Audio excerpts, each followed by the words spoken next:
こんにちは。中西匠です。今日は聞きに来てくれてありがとうございます。今日はですね、初めて SOC 2の取得を行う方に向けて、My First SOC 2 Examination with Jamf Pro として、私の初めての SOC 2の挑戦をお話ししたいと思います。僕まだ取得自体はしてないんですけど、Jamf に関わる点をメインにお話ししていければと思います。はい。まず自己紹介からさせてください。今私は Otify という会社でコーポレート IT マネージャーをしています。新しいメンバーのデバイスを準備したり、ID アカウントを準備しながら、現在は、ISO27001 の更新や、SOC 2の取得準備をしています。また、会社の外では、日本で JMAG という JAMF のユーザー会を運営しています。これは2019年から開催していて、約20回ですね、続けています。参加者は、皆さん日本語ですが、たまにイングリッシュスピーカーの方も来てくれているので、興味あれば jmark.jp にアクセスしてください。ここに載ってる写真のような雰囲気で楽しくやってます。はい。ということで、今日のアジェンダになります。皆さんの会社によっても違いがあると思うので、最初に私の会社のバックグラウンドをお話ししてから、SOC 2初めての方のために流れを含めて説明したいと思います。それでは、バックグラウンドです。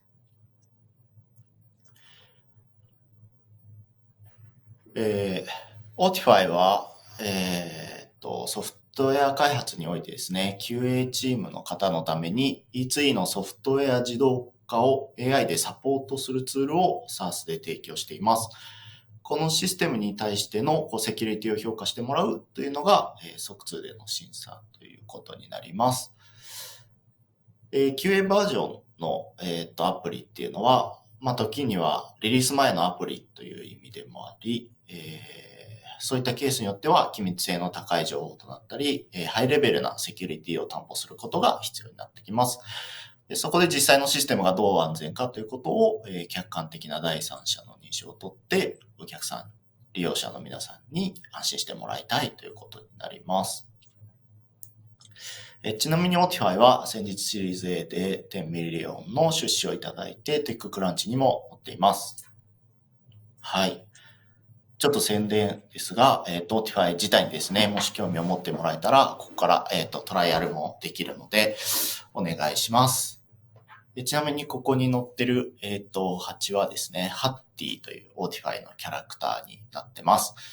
GitHub の Octocat などを生み出したサイモンさんのデザインになっていて、とても可愛いかなと思います。はい。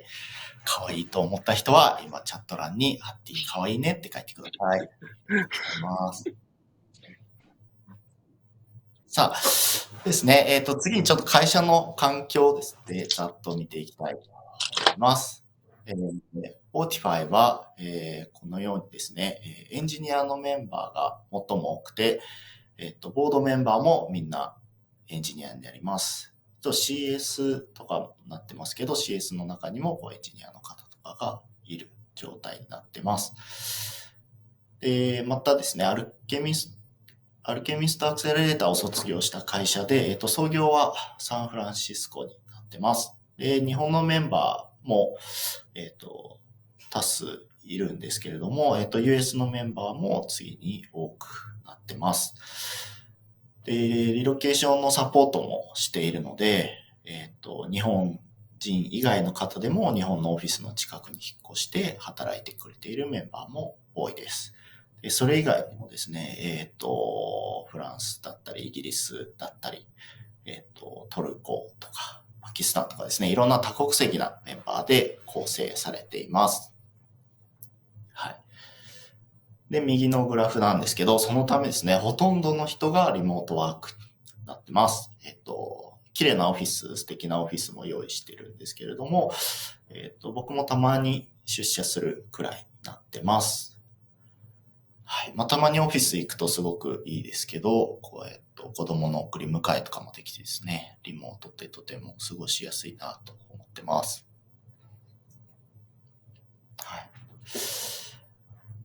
で、デバイスとかの状況なんですけど、見ていただいた通り、ほとんどがですね、Mac を使っています。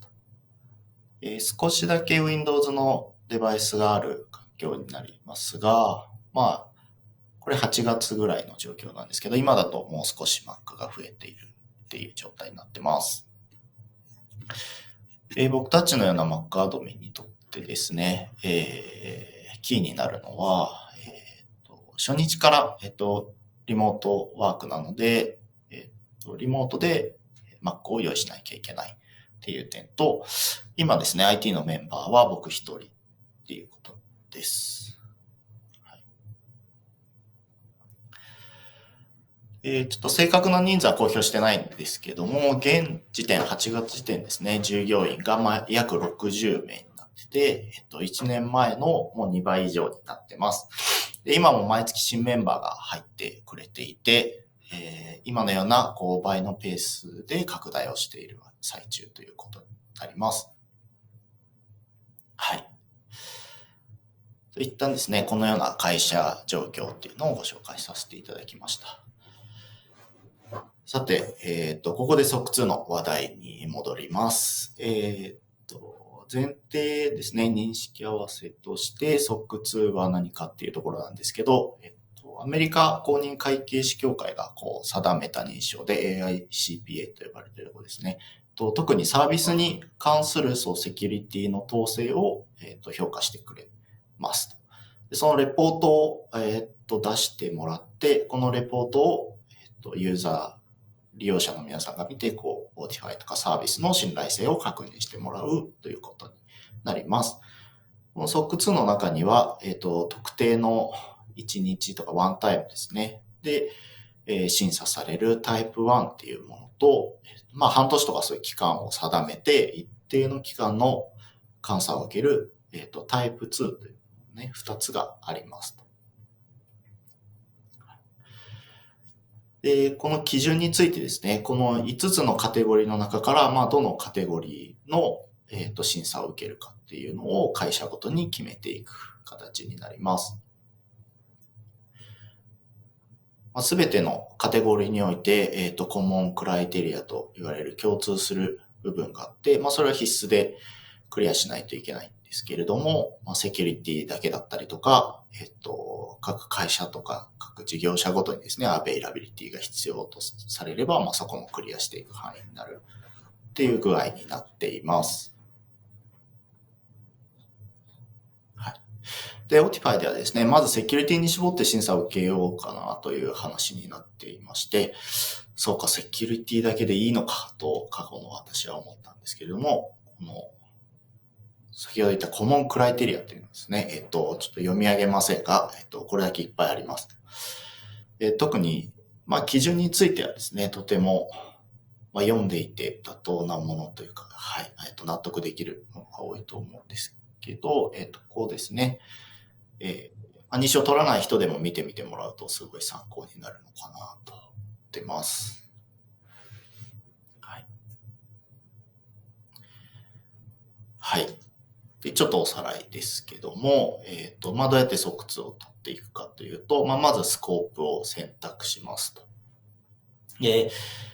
先ほど言ったワンタイムの、審査になる、即通タイプ1というのを、だいたい初年度にとって、次の年に、同じ審査項目で長い期間を審査されるタイプ2を取っていく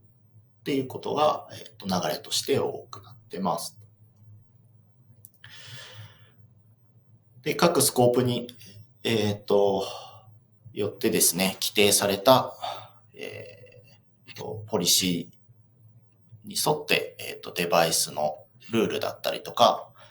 具体的にはジャムの設定とか、制限設定を配っていくっていう順番になります。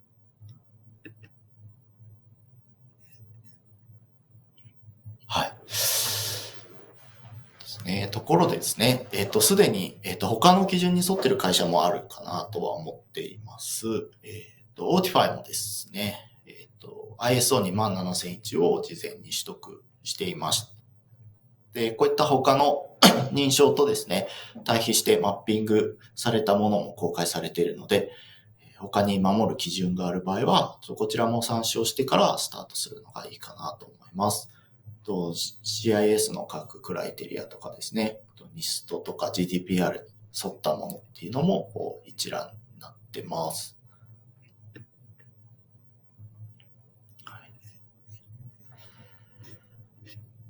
ですね、参考までにですね、デバイスに関わりそうな、要求事項をちょっと広めに抽出してみました。実際に見てみると、端末の暗号化とされているものとか、アンチマルウェアソフトウェアの導入ですね。コア検知とかアクションとかも含めて運用を行うっていう点も含まれています。で、こういったいろいろな、クライテリアをクリアしていくっていうことになります。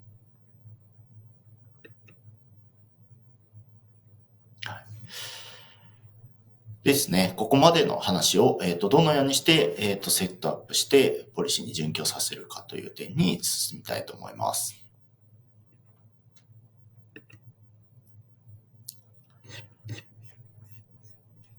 先ほど、バックグラウンドでもお話ししましたが、初日からリモートで準備する必要があるので、Fortify では Jamf から会社用の端末の設定を行っています。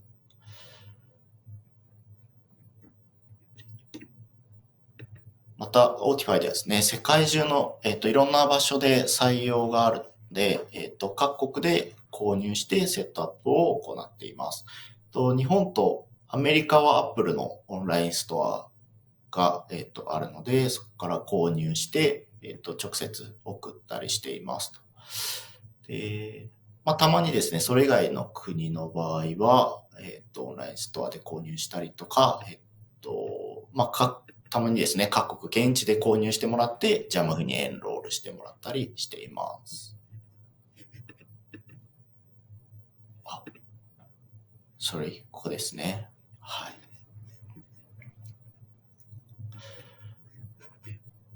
で、このようにして、Jamf に登録して、アップロードされたインベントリーの情報を、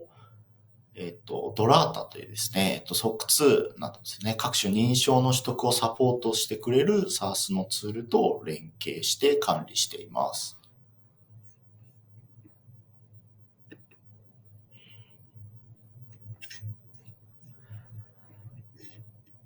はい。で、これをどうやってですね、端末に適用して連携しているかということですけども、例えば、Jamf のコンフィグレーションプロファイルでですね、基本的な部分を強制しています。ファイルボルト2だったりとか、ファイアウォールとかスクリーンセーバーとか要求されるところですね。ここら辺はコンフィグレーションプロファイルで強制してます。また、USB の制限とかも、要求事項の中にあり、そこら辺は Windows Defender なども使いながら、制限を行っています。またですね、MDM の機能として、リモートワイプできるっていうこともポイントです。また利用しなくなった際の初期化、データの確実な消去方法としても、ポリシーを作ることができますし、もちろんアンチマルウェアソフトウェアや、会社で提供するパスワードマネージャーとですね、全体に配布しておくっていうことも強制しています。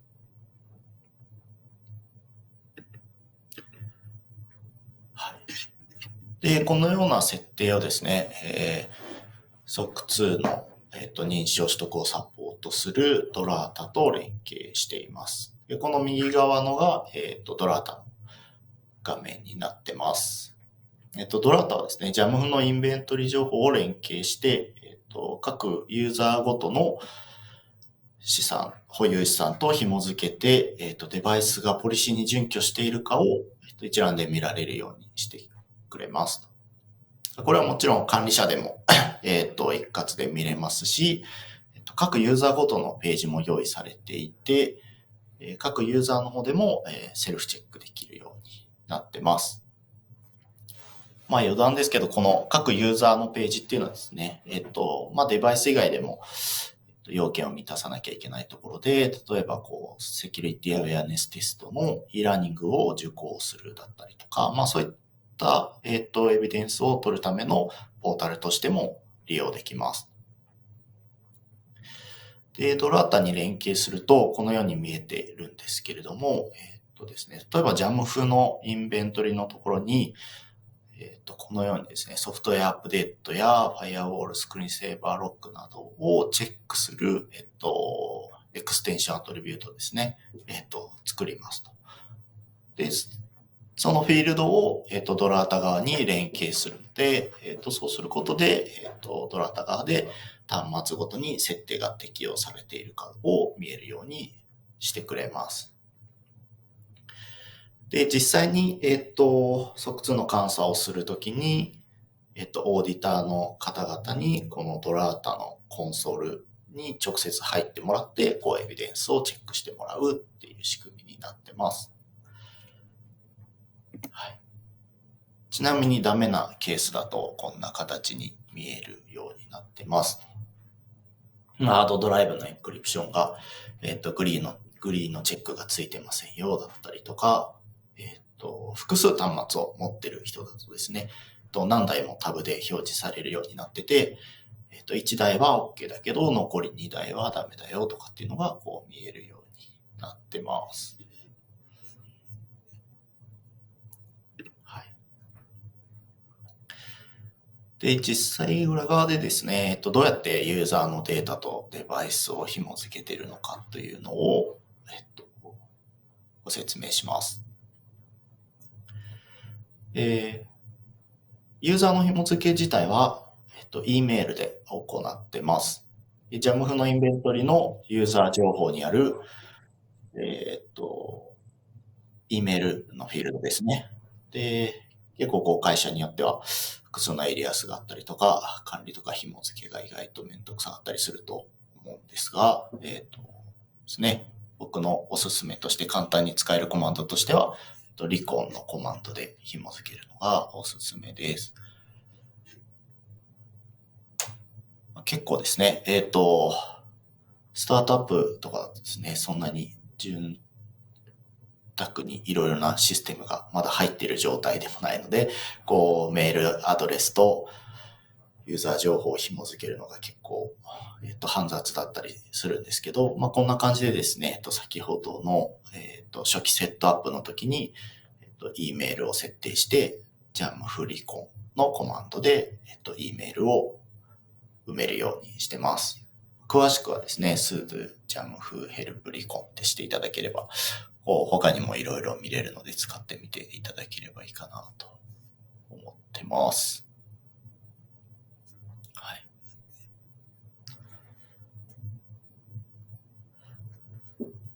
またですね、実際にちょっと運用してみると、やっぱりこの端末だけは、フ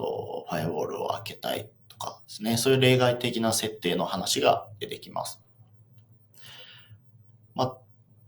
特にですね、ポリシーとして、全てが禁止っていうわけではないので、適切な理由があって承認されていれば、除外の、例外的な設定を入れても、問題はありません。なので、ここではですね、強制のポリシーを、除外するっていう手続きを必要とします。実際にですね、例外の設定を承認するワークフローがあって、承認されたら、特定の除外グループに入れて、という設定を行います。この時に、ポイントなのは、やっぱり永久に許可されるっていうのは良くないので、一定の期間が経てば、元の強制設定に戻るっていうのを定期的に実施することが、重要です。こんな形で連携を行ってますと。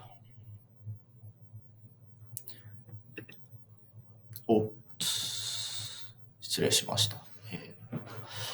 ということで、サマリーです。ね、タイプ1からタイプ2を、継続的に維持していくという点について考えると、定期的な監査をクリアしていく上で、どうやって自動化していくっていうのは、とても重要なポイントです。なので、最初に、JAMF やドラータを導入していくことはとても重要で、特定のオーディターのノウハウに沿って行うことも、もちろんとってもいいのですが、このようにしてですね、最初から自動化してミニマムなコースでしっかりと認証を維持していくということがとても重要になりますと。それは、IT のコースはもちろんですね、各メンバーの仕事をちょっとずつでもですね、少なくして、本来の仕事に集中してもらうという点においても、とても効果的だと思いますと。で、COVID-19 以降のですね、リモートワークが必ず入ってくるっていう働き方においてはですね、JAMF などですね、リモートマネージメントを行って、管理も自動化していくっていうことができないと、継続的にクオリティ高く、セキュリティを維持していくっていうことは、とても難しいかなと思ってます。はい。よいしょ。今日はですね、特に JAMF とかデバイスの範囲にフィーチャーして、お話しさせていただきましたが、本日は聞いていただいてありがとうございました。今後ともですね、Autify と Hatty をよろしくお願いします。ありがとうございます。Thank you.